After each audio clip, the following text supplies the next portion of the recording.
Hey everyone, Curtis here from Breaklight Productions, bringing to you another music video reaction. This time, it's for Butterfly by Rich Brian. Now, obviously, we've reacted to two Rich Brian music videos before, both of which were excellent and very different styles as well. So I'm keen to see what he whips up for this one.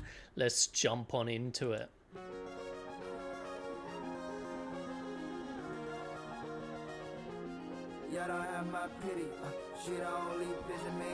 Nice slide in.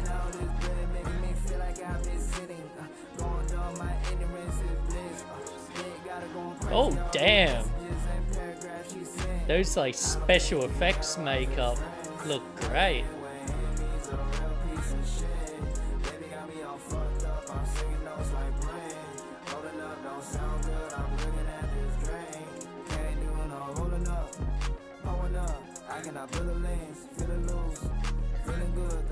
Really loving the simplicity of this so far. I feel like it's gonna go wild in a second.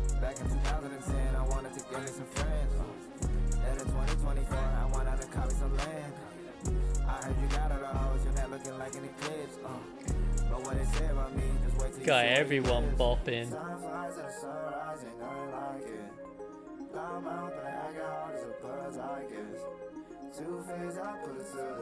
Yeah, it's a really interesting top light because it's sort of at an angle by the looks of it.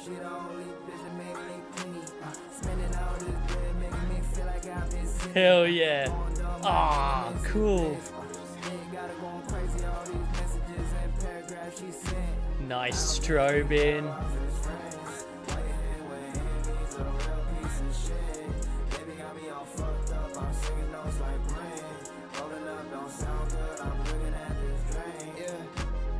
Oh, that's cool. I got my issues. No, I do not need butterflies. It come with a price. Don't wanna hear no, can you try it for me? All your hoes too shy to didn't get a new vibes really. And again, amazing use of the like yellow and teal. Like it just contrasts really well together.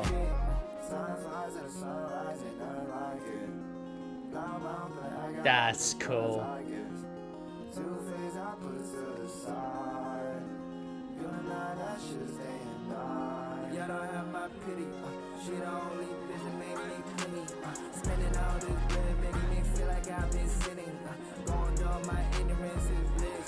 This is such an interesting concept.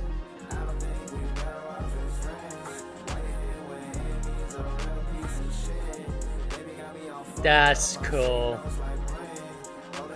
And you'll notice, even with the shots that feel like they're static, they're not static.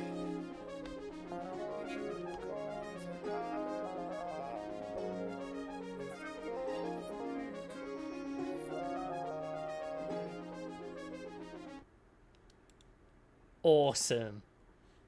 That is so cool. Ah, that...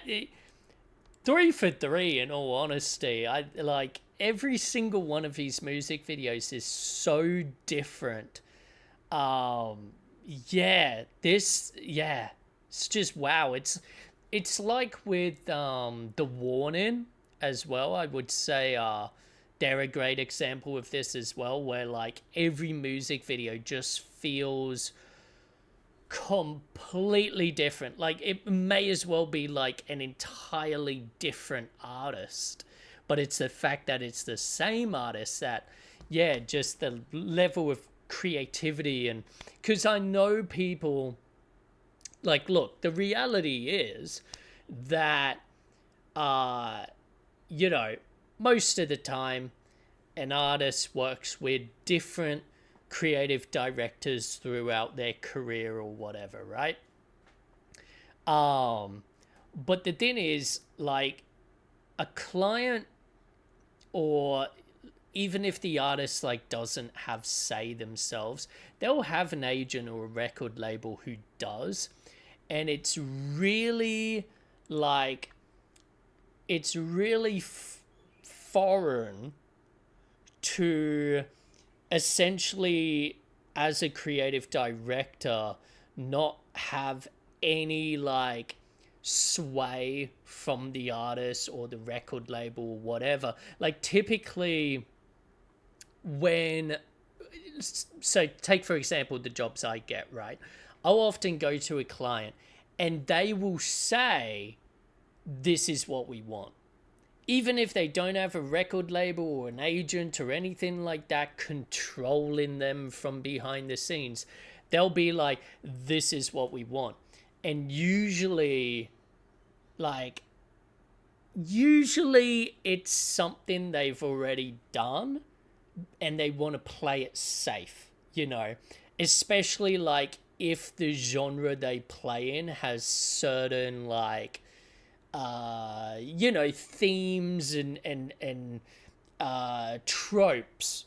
They often like, as an example, if you're working with like a metalcore band, they're like, well, we need performance shots that are energetic and we need some B-roll stuff and like, you know, that, and that's it. So what I love about this is that whether it's Rich Brian himself or his record label or his manager or his agent or whatever, the fact that each creative, and again, it could be the same or different people, the fact that they're able to do such different ideas and ideas that I would say don't normally, at least like from a Western, like Australian perspective, fit the rap genre. Like I would say this one fits the rap genre, but like the last one we watched where it was like very like docu style, you know, like that's something you don't see much. I would say it's definitely like I've seen more and more rappers do it lately, but it's not like as ingrained as other things. But even with this, like this isn't a simple like rap into camera. Like there's a lot of weird and interesting stuff here that the creatives were allowed to do, both by the artist and by the team of the artist as well. And it really shouldn't go understated just how, as a creative, how great that feels to have trust from your client where they're like, hey dude, I'm gonna let you cook, you know, I trust you're a good music video director or whatever. You do what you think is gonna like nail this video and make it unique and make it interesting and whatever. Like that's always great to have from a client. Now let's break it down. First off, lots of artificial noise. Love it. Adds to the like filmic vibe. We also have the 4:3 aspect ratio, adding to that filmic vibe. We also have lighting that is teal and yellow. We've had so many music videos with this type of lighting, this type of not would say with this one the color grade doesn't lean into those colors that much. It is mostly the light in here doing the job, but it's still, yeah, like it's so interesting to see how much that is used. And why is that? Well, it's just because they contrast really nicely, and it is a very simple way of showing like this is this scene and this is this scene. And like, because you know, unlike a movie, you have 4 minutes and no dialogue, no sound effects, no nothing. You can't tell people like, oh, we're jumping to a whole new scene now, keep up, you know. So a good way of doing that is by changing up the lighting. You know, here we have mostly like yellow lighting. So we're able to be like, okay, this is, this is one scene. And then when it goes to the sort of whole group on that giant, I don't know what to call it, platform, staircase, there you go.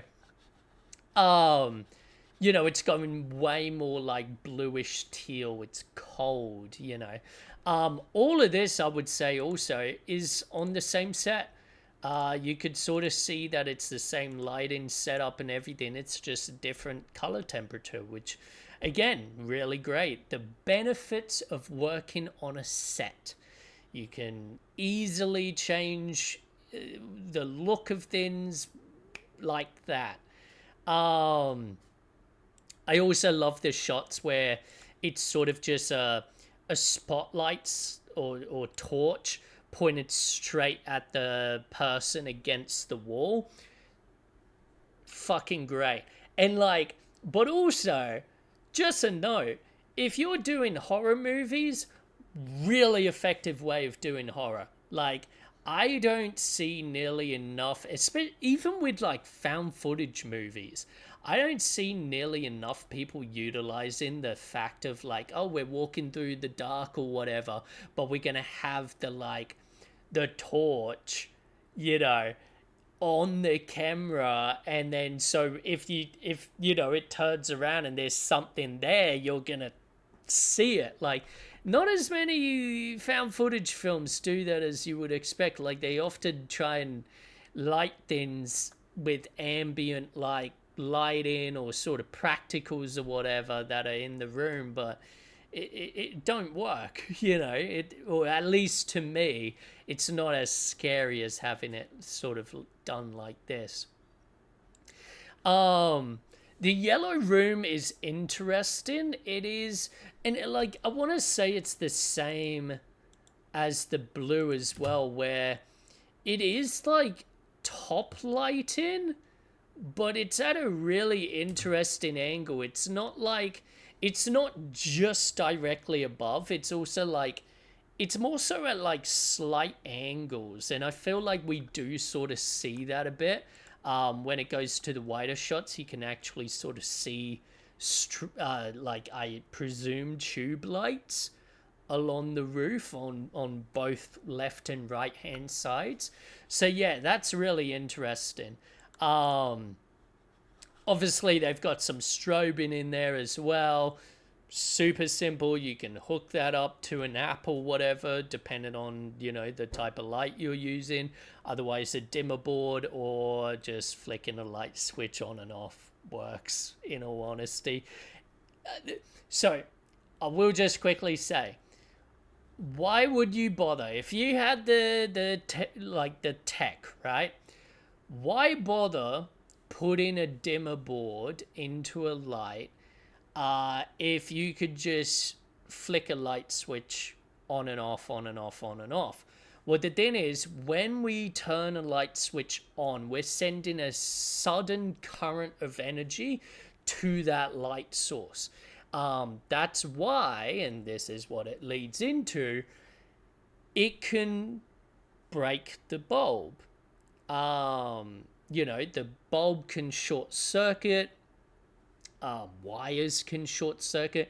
You can even blow a fuse, and you're typically never going to get that from a consistent, like, power draw.